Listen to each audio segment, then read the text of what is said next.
یا اللہ کے راستے پہ چلتے ہیں تو آپ کے دل میں ایک سکون آ جاتا ہے، اطمینان، اور خود بخود آپ کے منہ سے نا ہر بات پہ الحمدللہ نکلتا ہے، سبحان اللہ نکلتا ہے۔ یہ نشانی ہوتی ہے اس بات کی کہ آپ آہستہ آہستہ جنتی بنتے جا رہے ہیں اور آپ جنت کے راستوں پر چل پڑے ہیں۔ سب سے پہلے جس چیز کی آپ نے پابندی کرنی ہے وہ نماز ہے، نماز نہیں چھوڑنی۔ آپ نے 5 وقت نماز ضرور پڑھنی ہے، اور تہجد پڑھے تو کیا بات ہے۔ اور میں نے آپ کو تہجد کے بارے میں بتایا کہ تہجد کے لیے راتوں کو جاگنا ضروری نہیں ہے۔ فجر کی اذان سے آدھا گھنٹہ پہلے آپ تہجد پڑھ سکتے ہیں، اور عشاء کی نماز پڑھنے کے آدھے گھنٹے بعد یا 1 گھنٹے بعد بھی آپ تہجد پڑھ سکتے ہیں۔ تو پہلی چیز تو ہے نماز، اور دوسری چیز ہے سچ بولو۔ دیکھیں نا اپنے معاشرے میں، دیکھیں جھوٹی ایف آئی آر کٹ رہی ہیں، جھوٹی سزائیں مل رہی ہیں۔ میں قیدیوں کی اکثر ویڈیوز دیکھ رہی ہوں کہ وہ 20 25 سال سے جھوٹے مقدمات میں اندر ہے۔ آپ دیکھیں کہ آپ نے کوئی جھوٹی گواہی دی ہے یا جھوٹی ایف آئی آر کاٹی ہے، اور وہ بندہ جو 20 25 سال سے اندر ہے وہ تو چلو دکھ برداشت کر ہی رہا ہے، اس کے بعد آپ کو کتنی سزا ملنی ہے؟ آپ کو اس کی سزا دنیا میں بھی ملے گی اور آخرت میں بھی ملے گی۔ یہ نہ سمجھے کہ آپ نے جھوٹی ایف آئی آر کاٹی ہے، کسی کے خلاف جھوٹی گواہی دے دی تو آپ بچ گئے اور وہ بندہ جو ہے وہ سزا بھگت۔ ایسا نہیں ہوتا۔ اگر آپ جھوٹ بولتے ہیں، چاہے وہ چھوٹا جھوٹ ہے چاہے بڑا جھوٹ ہے، اس کی سزا آپ کو دنیا میں ملتی ہے۔ دیکھیں ہمارے نبی کریم صلی اللہ علیہ وسلم نے فرمایا کہ پیاز کھا کے مسجد میں نہ آیا کرو، کیونکہ پیاز کی جو سمیل ہے اس سے فرشتے جو ہے نا وہ دور ہو جاتے ہیں اس نمازی سے، ان کو پیاز کی سمیل اچھی نہیں لگتی۔ لیکن جب بھی کوئی نمازی، کوئی مومن جھوٹ بولتا ہے تو فرشتے 1 میل دور بھاگ جاتے ہیں۔ آپ دیکھیں جھوٹ سے اللہ نے کتنی نفرت فرمائی ہے۔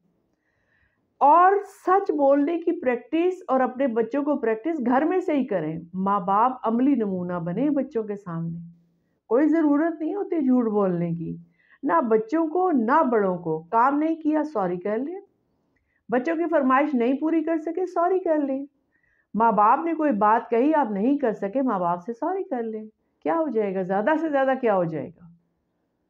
اگر آپ نے، میں نے اکثر دیکھا ہے کہ کچھ بیچارے غریب لوگ ہوتے ہیں اور وہ سردیوں کے موسم میں مہنگے کپڑے افورڈ نہیں کر سکتے، اور وہ لنڈے کی جرسی پہن لیتے ہیں۔ کوئی پوچھے تو کہہ دیتے ہیں ہمارا فلاں باہر ہے اس نے بھیجی ہے۔ کیا ہو گیا؟ اگر آپ کہہ دیں، اول تو پوچھنا ہی نہیں چاہیے بھئی آپ نے یہ جرسی کہاں سے لی۔ دیکھیں یہ بری بات ہے۔ میں نے دیکھا کہ ہر وقت عورتیں زیادہ تر ایک دوسرے سے پوچھ رہی تھی یہ کپڑا کہاں سے لیے، یہ جرسی کہاں سے لی، اچھا یہ برانڈیڈ ہے؟ برانڈ کا تو ایک خبت ہو گیا نا، مطلب برانڈ کے علاوہ آپ کپڑے ہی نہیں پہن سکتے، اور مجبوراً کچھ لوگ اپنی عزت رکھنے کے لیے جھوٹ بول رہے ہوتے ہیں۔ جی فلاں انگلینڈ سے ہمارے فلاں نے یہ تو کینیڈا سے ہی آگئی ہوتی، وہ لنڈے کی ہے۔ تو کیا ہو گیا اگر آپ نے لنڈا پہن لیا؟ حلال تو ہے نا، اپنے پیسوں سے ہی خریدا ہے نا آپ نے۔ تو آپ جھوٹ مت بولیں۔ جھوٹ بولنا اللہ تعالیٰ کو ناپسند ہے۔ ہمارے نبی کریم نے جھوٹ بولنے سے سخت منع کیا ہے، اور انہوں نے فرمایا ہے کہ مومن کبھی جھوٹ نہیں بولتا اور دھوکہ نہیں دیتا۔ دھوکہ مت دیں، نہ پیار میں اور نہ کسی کام میں، نہ دیہڑی دار طبقہ دھوکہ دے اور نہ کام کرنے والے اساتذہ۔ میں نے یہ زندگی کا تجربہ ہے، اور میں حیران ہوتی ہوں اس چیز پہ کہ جب میں ایڈمنسٹریشن میں تھی، اتنی ڈیسنٹ ٹیچرز جن کو دیکھ کے آپ کو لگے ہی نہیں کہ انہوں نے کبھی کوئی غلط بات بھی زندگی میں کی ہوگی، اور چھٹی کر لیں گی اور فون کر کے کہیں گی میں باتھ روم میں گر گئی ہوں۔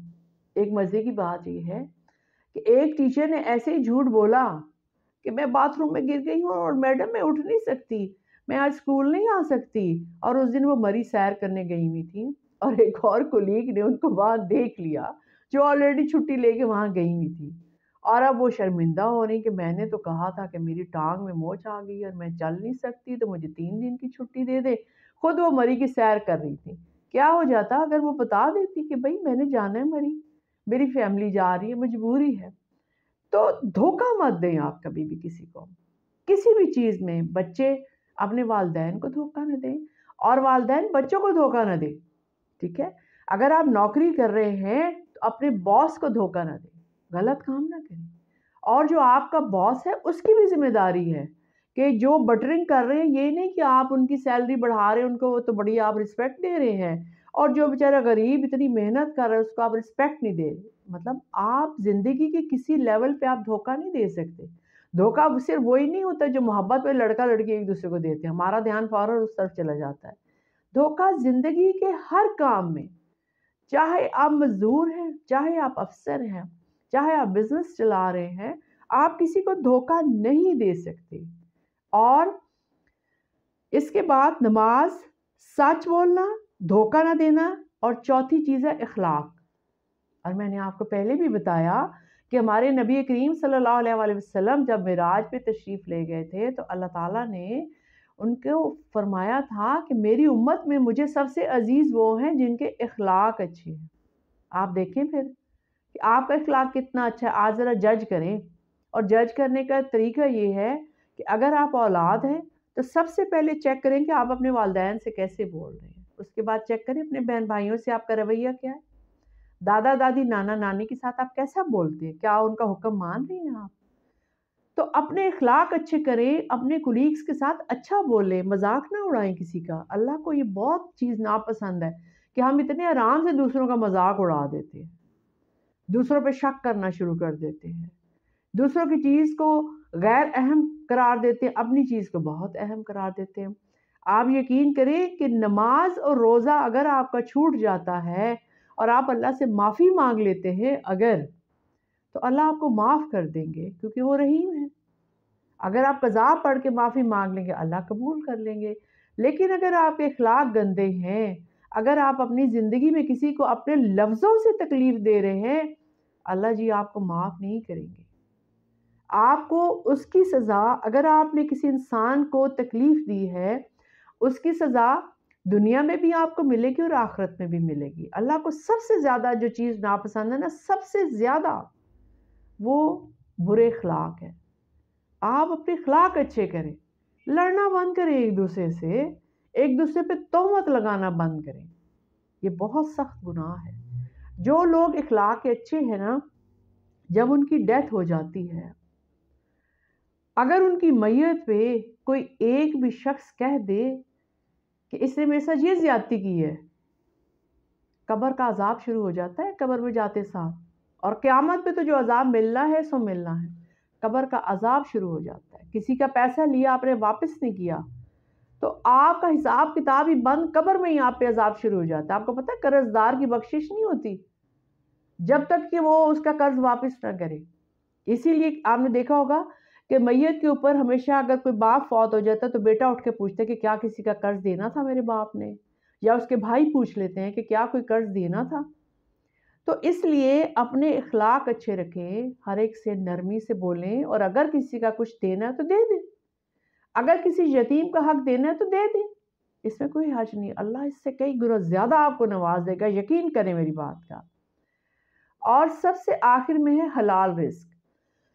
ایکسکیوز می، حلال رزق جو ہے نا، شاید آپ کو یہ بات سمجھ آ جائے میری کہ اگر آپ اپنی اولاد کو حلال رزق کھلاتے ہیں، آپ کی اولاد کبھی بیرا روی کا شکار نہیں ہوتی، وہ بہت ساری آسمانی آفات سے بچ جاتی ہے اور وہ غلط کاموں کی طرف بھاگ کے نہیں جاتی ہے۔ اگر آپ نے اپنے بچوں کو 100% حلال رزق دیا ہے تو بچے آپ کے کبھی خراب نہیں ہوتے۔ یہ ایک بہت گہرا فلسفہ ہے۔ جو بچے حرام کے پیسے سے پرورش پاتے ہیں وہ بھی حرام کے راستے پر ہی چلتے ہیں، اور جو حلال رزق کھا کر بڑے ہوتے ہیں وہ بھی حلال ہی کماتے ہیں۔ تو میری آپ سے گزارش ہے کہ یہ 5 چیزیں اگر آپ پکڑ لیں تو جنت میں جانا تو بہت آسان ہو گیا نا، جنت میں جانا تو بہت آسان ہو گیا۔ صرف آپ نے نماز پڑھنی ہے 5 وقت، اور سچ بولنا ہے، دھوکہ نہیں دینا کسی کو بھی نہیں، اور اپنے اخلاق آپ نے اچھے رکھنے، ہر ایک سے نرمی سے بولنے، اونچا بولنے کی ضرورت نہیں ہوتی ہے۔ اور جس کرسی پہ بیٹھ کے آپ غصہ کر رہے ہوتے ہیں نا، 60 سال کی عمر میں وہ کرسی بھی ختم ہو جاتی ہے، پھر گھر رہ کے یاد آتا ہے اوہو ہم نے فلاں وقت میں فلاں اپنے جو ہے نا کلیگ کو یا ماتحت کو میں نے یہ سزا دی تھی اور اس کی اس طرح بےعزتی کی تھی اور وہ کتنا رویا تھا۔ تو یہ باتیں اس وقت جو ہے نا آپ کے لیے عذاب بن جائیں گی۔ تو ابھی سے اپنے اخلاق اچھے کریں اور رزق حلال کمائیں، اور رزق حلال کھا کے جو نیند آتی ہے نا وہ حرام کھا کے نہیں آتی۔ آپ ٹینشن میں ہی رہتے ہیں، دل میں بھی خوف، اللہ کا خوف تو رہتا ہے نا۔ بینگ اے مسلم ہر وقت دل میں خیال آتا ہے کہ یہ جو میں کر رہا ہوں اس میں اللہ ناراض تو نہیں ہوگا۔ تو یہ 5 چیزیں اگر آپ پکڑ لیں تو جنت میں جانا تو بہت آسان ہے، اور یہ جنت میں جانے کے آسان ترین راستے ہیں، اور یہ کچھ مشکل نہیں ہے۔ آپ ان کو اختیار کر سکتے ہیں، کوشش تو کریں۔